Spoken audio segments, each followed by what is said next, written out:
Friends எல்லாரும் எப்படி இருக்கீங்க? எல்லாரும் நல்லா இருக்கீங்களா? எவ்ரிடே சண்டேவும் நீங்கள் புது பாட்டு, கதை, வசனம் எல்லாமே கேட்டுட்டே வரீங்க. இந்த சண்டேவும் கேட்கலாமா? இந்த ஷோடோட தலைப்பு உதவி செய்.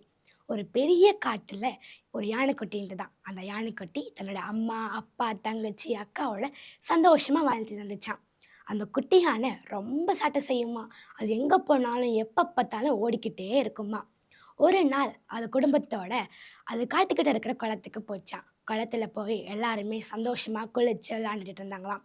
இது தூரத்துலேருந்து பார்த்துக்கிட்டு இருந்த குருவி அந்த குட்டி யானை கூப்பிட்டு கேட்டுச்சான், நம்மளோட ஃப்ரெண்ட்ஸாக இருக்கலாமா அப்படின்னு கேட்டப்ப அந்த குட்டி யானை சொல்லிச்சான், நிலத்துல வாழ்கிற பெரிய மிருகமான நான் உங்ககிட்ட எப்படி ஃப்ரெண்ட்ஸாக இருக்க முடியும் அப்படின்னு சொல்லி திட்டிட்டு போயிடுச்சான்.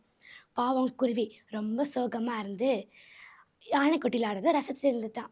கொஞ்ச நேரம் கழிச்சு அந்த குட்டி யானை தன்னுடைய குடும்பத்தோட வீட்டுக்கு போயிட்டு இருக்கும்போது வழியில் ஒரு பெரிய கரும்பு தோட்டத்தை பார்த்துச்சான்.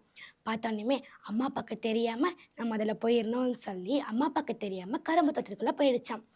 கொஞ்ச நேரம் போன பிறகு அந்த தோட்டத்தோட ஓழ சத்தம் கேட்டோன்னுமே யானைக்குட்டிக்கு ரொம்ப பயமாயிடுச்சான்.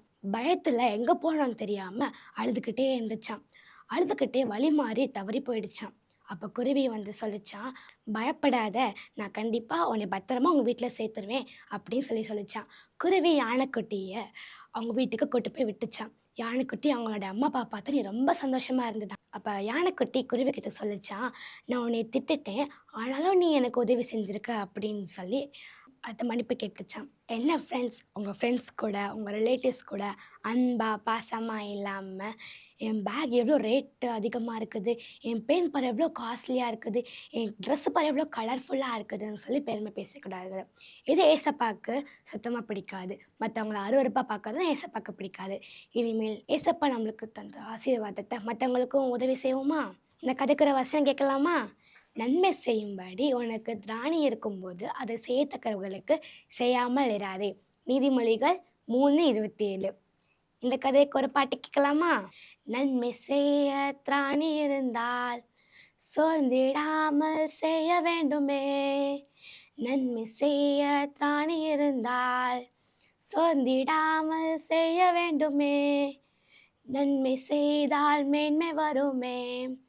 இயேசுவின் சாயல் உன்னில் தெரியுமே. நன்மை செய்தால் மேன்மை வருமே. இயேசுவின் சாயல் உன்னில் தெரியுமே. அன்பு அன்பு இயேசுவின் அன்பு உன்னையும் என்னையும் உயர்த்திடும் அன்பு. ஓகே ஃப்ரெண்ட்ஸ், அடுத்த வேலை சந்திக்கலாம். பாய்.